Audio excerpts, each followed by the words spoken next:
সকলকে Rajib sir academy চ্যানেলে স্বাগতম। আজ আমরা ইংরেজি গ্রামারের একটি গুরুত্বপূর্ণ বিষয় সিম্পল প্রেজেন্ট টেন্স নিয়ে আলোচনা করব। Uses of simple present tense মানে ব্যবহারটা শিখব। সেন্টেন্স স্ট্রাকচার বাক্যের যে গঠন ভার্বের সঙ্গে কখন এস বা ইয়েস হয় সেটা শিখব। কখন ডু কখন ডাজ, ডু ভার্সেস ডাজ শিখব। পজিটিভ অ্যান্ড নেগেটিভ সেন্টেন্স শিখব। আর কি শিখব? ট্রান্সফরমেশন, পজিটিভ থেকে নেগেটিভ, নেগেটিভ থেকে পজিটিভ যে ট্রান্সফরমেশনটা শিখব। আর কি শিখব? ইন্টারোগেটিভ সেন্টেন্স শিখব। তার সঙ্গে শিখব কি ডব্লিউএইচ কোশ্চেন। আর কমন এরর, কমন মিস্টেক, এইটা হচ্ছে আমাদের আজকের মেন হচ্ছে টপিক। আর হচ্ছে কুইক রিভিশন, সমস্ত শিখলাম তার কুইক রিভিশন থাকবে। আর শেষে কি থাকবে? প্র্যাকটিস সেট, তাকে আমরা বলছি প্র্যাকটিস কুইজ থাকবে। তো স্টুডেন্টস, আজ আমরা প্রেজেন্ট টেন্সের এই বিষয়গুলো আমরা শিখব বা জানবো। তো তোমরা প্রথম থেকে শেষ পর্যন্ত ভালো করে শুনবে এবং দেখবে। প্রেজেন্ট টেন্সের যে ব্যবহার বা ইউজ বলার আগে সিম্পল প্রেজেন্ট টেন্স কাকে বলে একটু বুঝি। টেন্সটা মানে বর্তমান সময়কে বোঝাবে বা কোনো কাজ বর্তমানকালে হয় এরকম যদি বোঝায়, বা সেটা যদি নিয়মিত বা অভ্যাসগত বা চিরসত্য যদি বোঝায়, তাহলে সেটা হচ্ছে প্রেজেন্ট ইনডিফিনাইট বা সিম্পল প্রেজেন্ট টেন্স। তো ব্যবহারের ক্ষেত্রে আমরা বলি যে যখন কোনো কাজ মানে হ্যাবিট বোঝাবে, হ্যাবিট মানে অভ্যাসগত বোঝাবে। যেমন ওয়েক আপ, যে আমরা ওয়েক আপ মানে ঘুম থেকে উঠি, যে I wake up at 5 AM, I wake up at 5 AM, মানে আমি সকাল 5টার সময় ঘুম থেকে উঠি, মানে ভোর 5টায় ঘুম থেকে উঠি। তাই এটা কি না একটা হ্যাবিচুয়াল মানে অভ্যাসগত একটা কাজ, অভ্যাসগত বোঝাবে, তখন প্রেজেন্ট ইনডিফিনাইট বা সেমি প্রেজেন্ট টেন্স আমরা ব্যবহার করব। ডেইলি রুটিন বা যে কাজটা আমরা প্রত্যহ করি, ডেইলি রুটিন, যেমন গো টু স্কুল, যেমন আই গো টু স্কুল, আমি বিদ্যালয়ে যাই।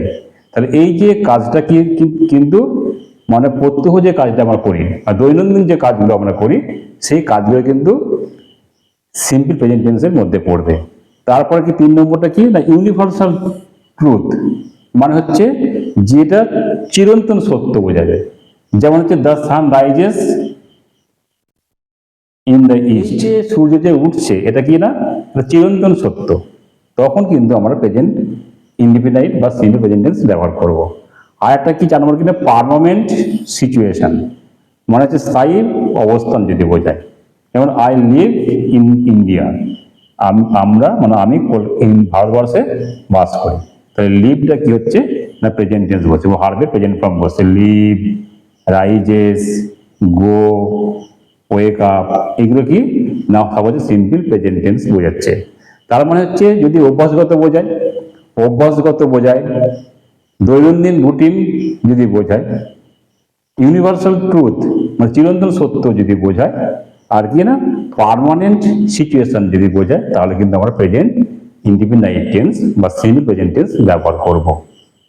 তো এবার আমরা দেখব যে সিম্পল প্রেজেন্ট টেন্সের যে সেন্টেন্স স্ট্রাকচার বা গঠনটা আমরা দেখে নেব। প্রথমে হচ্ছে কি হচ্ছে না, প্রথমে সাবজেক্ট বসবে, প্রথমে সাবজেক্ট, তারপর হচ্ছে ভার্ব, তারপর হচ্ছে অবজেক্ট। এটা সাবজেক্ট, এটা হচ্ছে ভার্ব, এটা হচ্ছে অবজেক্ট। ঠিক আছে, নেগেটিভ সেন্টেন্সটা ভালো করে একটু বুঝে নেব। তাহলে যে সেন্টেন্সের স্ট্রাকচার নেগেটিভ সেন্টেন্সের, প্রথমে সাবজেক্ট, তারপরে ডু বা ডাজ অ্যাড হচ্ছে, তার সঙ্গে নট আসছে, এই পার্টটা কিন্তু অ্যাড হলেই হবে, নেগেটিভ হয়ে যাবে। বা সাবজেক্ট, ভার্ব 1 প্লাস অবজেক্ট, এটা হচ্ছে পজিটিভ সেন্টেন্স। কিন্তু নেগেটিভ হয়ে গেলে ডু বা ডাজ বসবে, তার সঙ্গে নট যোগ হবে। এবার ভার্বের হচ্ছে প্রথম যে পার্টটা, যে রুট যে ভার্ব, সেটা বসবে। তাহলে হচ্ছে উই প্লে ক্রিকেট, আমরা ক্রিকেট খেলি। হি প্লেজ ফুটবল, সে ফুটবল খেলে। তাহলে এটা হচ্ছে কি না পজিটিভ, এটা হচ্ছে পজিটিভ সেন্টেন্স। এটাই হচ্ছে পজিটিভ সেন্টেন্স। এটাকে কি করব না নেগেটিভ করব আমরা। তাহলে কি আছে এখানে, কি অ্যাড হবে? উই আছে, প্লে আছে, cricket, subject verb object, subject verb object তো রয়েছে এখানে। এই জায়গাটায় কি হবে? ডু ডাজ অথবা নটটা বসাতে হবে। তাহলে কি করব? প্রথমে আমরা লিখব উই, উই এর সঙ্গে সবসময় কি হয় না ডু হয়, ঠিক আছে? We do not play cricket. এখানে দেখো এখানে এস রয়েছে, তাহলে কি হবে? হি এর সঙ্গে কি হবে? ডাজ নট হবে, ডাজ নট। এইখানে কিন্তু প্লে হয়ে যাবে, প্লে ফুটবল। এই যে এখানে প্লেস রয়েছে, এই প্লেসটা যেখানে আসছে, এই যে ডাজটা আছে, ডাজটাই কিন্তু এখানে এসটা অ্যাড হচ্ছে আর কি। তাহলে he does not play football, এটা হচ্ছে নেগেটিভ সেন্টেন্স। নেগেটিভ, এটাও negative sentence. Simple present tense নিয়ে আমরা যে কমন মিস্টেক করে থাকি, এই কমন মিস্টেকটাই হচ্ছে আমাদের ভালো করে বোঝা দরকার, যে কোন ভুলগুলো আমরা করি।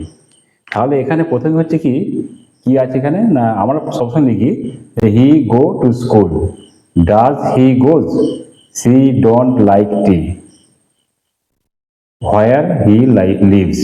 তাহলে এখানে যে কমন ভুলটা কি আছে? তাহলে সাবজেক্ট, এটা সাবজেক্ট, সাবজেক্টটা হচ্ছে থার্ড পারসন সিঙ্গুলার, তার সঙ্গে কি হবে না ভার্বের সঙ্গে কি হবে? এস বা ইএস যোগ হবে। তো আমরা কি করেছি? আমরা শুধু গো লিখেছি, তাই এটা হচ্ছে ভুল। এখানটা এটা হবে গোজ হবে, ঠিক আছে? এটা এই যে কমন মিস্টেকটা কিন্তু সবাই কিন্তু করে থাকি আমরা। সাবজেক্ট দেখতে হবে যে কি আছে, যখনই এক বছর হবে তখনই কিন্তু আমরা গোজ করব, বা থার্ড পারসন সিঙ্গুলার হলেই আমরা ভার্বের সঙ্গে এস বা ইএস যোগ করব। তাহলে হি গোজ টু স্কুল। দ্বিতীয় যেটা ভুল করি আমরা, আমরা হি আছে বলে কি করেছি?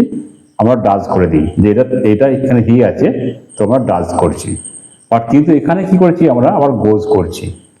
এখানে যখন ডাজ করে দিচ্ছি, তাহলে এখানে শুধুমাত্র আমরা কি করবো? এস বা ইএস আমরা লিখবো না, তাহলে এটা কি হবে? শুধু গো হবে।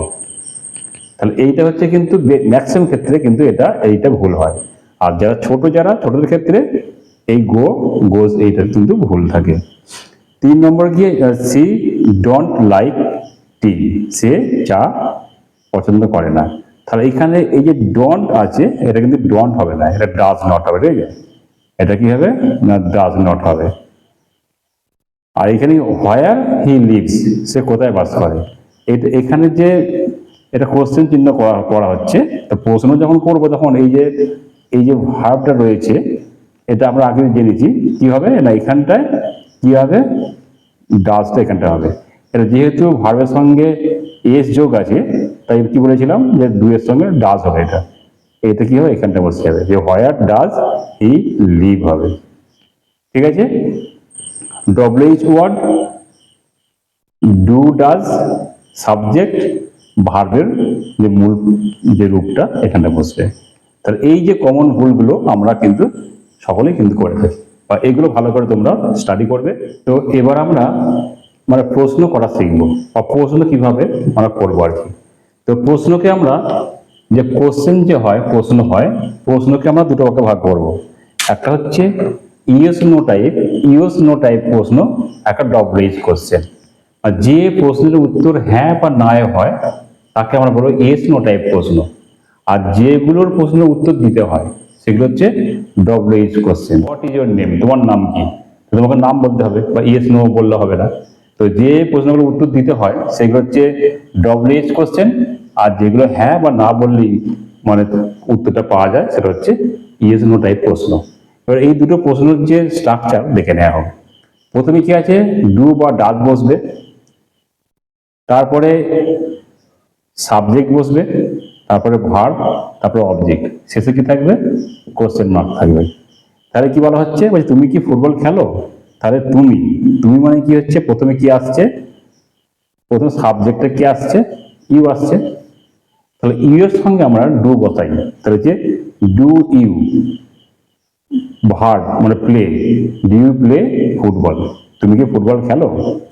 এখানে সে কি ফুটবল সে কি ক্রিকেট খেলে, মানে ডাজ হি প্লে ক্রিকেট, সে কি ক্রিকেট খেলে। তাহলে এখানে যেহেতু হি আছে তাই এখানে কিন্তু আমরা ডাজ ইউজ করলাম। তাহলে কি বলছি, যে ডু অথবা ডাজ বসবে সাবজেক্ট অনুযায়ী, সাবজেক্টটা যেটা হবে সেই সাবজেক্ট অনুযায়ী আমরা ডু বা ডাজ বসাবো, ঠিক আছে। তারপরে কি হবে, ভার্ব, শেষে হচ্ছে অবজেক্ট। কি হচ্ছে না, ডাজ হি প্লে ক্রিকেট, সে কি ক্রিকেট খেলে। সে কি, তোমরা কি ফুটবল খেলো বা তুমি কি ফুটবল খেলো, এই হচ্ছে প্রশ্ন। উত্তর কিন্তু হবে ইয়েস অথবা নো উত্তর হবে, ঠিক আছে। এবার ডব্লিউএইচ যে কোশ্চেনটা যেটা আছে, ডব্লিউএইচ কোশ্চেনে কিন্তু উত্তর তোমাকে দিতে হবে। প্রথমে ডব্লিউএইচ ওয়ার্ড বসবে, তারপর ডু বা ডাজ বসবে, তারপর কিন্তু ভার্ব বসবে। এখানে কিন্তু অ্যান্সারটা কিন্তু অ্যান্সার আসবে ইউ লিভ, তুমি কোথায় বাস করো। তা তোমাকে যে ভিলেজ বা টাউন তোমাকে নাম বলতে হবে, ঠিক আছে। তুমি কোন শহরে বা কোন গ্রামে বাস করো সেই নাম তোমাকে কিন্তু বলতে হবে। মানে হোয়ার ডু ইউ লিভ, তুমি কোথায় বাস করো। হয়তো কি বললো না, ইন্ডিয়া, আমি ভারতবর্ষে বাস করি, তাহলে হোয়ার ডু ইউ লিভ, তুমি কোথায় বাস করো, ঠিক আছে। এইভাবে কিন্তু তোমাকে প্রশ্ন সেট করতে হবে। শিখলাম তা কুইক রিভিশন করে নিই। পজিটিভ সেন্টেন্স, নেগেটিভ আর ইন্টারোগেটিভ, এই তিন ধরনের শিখলাম। তাহলে আই প্লে, আমি খেলি, হি প্লে, সে খেলে, দে প্লে, তারা খেলে। তাহলে কি নেগেটিভ আসছে, তাহলে আমি খেলি না, আই ডু নট প্লে। সে খেলে না, হি ডাজ নট প্লে। আর হচ্ছে দিয়ে খেলে না, তারা খেলে না, দিয়ে ডু নট প্লে। প্রশ্ন করছে তুমি কি খেলো, do you play, do you play, তুমি কি খেলো। সে কি খেলে, ডাজ হি প্লে, সে কি খেলে। আর হোয়াট ডু ইউ প্লে, তুমি কি খেলো। তাহলে এইটা হচ্ছে আমাদের যে কুইক রিভিশন। আমরা পজিটিভ, নেগেটিভ আর ইন্টারোগেটিভ এই তিন ধরনের আমরা কিন্তু সেন্টেন্স শিখলাম। তো স্টুডেন্টস, আজকের ক্লাসটা তোমরা কতটা বুঝতে পেরেছো সেটা পরীক্ষা করার জন্য একটা প্রশ্ন সেট রাখা হয়েছে। তোমরা এই সেটটা কমপ্লিট করবে, করে কমেন্টে জানাবে যে কেমন করতে পেরেছো বা কটা করে তোমরা করতে পেরেছো জানাবে, ঠিক আছে। সেটটা দেওয়া রইলো। এটা কি করতে হবে, মেক ইট ইন্টারোগেটিভ সেন্টেন্স করতে হবে, ইন্টারোগেটিভ সেন্টেন্স। আর যদি পারো থাকলে এটাকে একটা নেগেটিভ সেন্টেন্স করে দেবে, নেগেটিভ সেন্টেন্সটা এটা করে নেবে। এই একটা কি দুটো করবে, একটা হচ্ছে ইন্টারোগেটিভ সেন্টেন্স করবে আর একটা নেগেটিভ সেন্টেন্স করবে। করে অবশ্যই তোমরা কিন্তু কমেন্টে জানাবে যে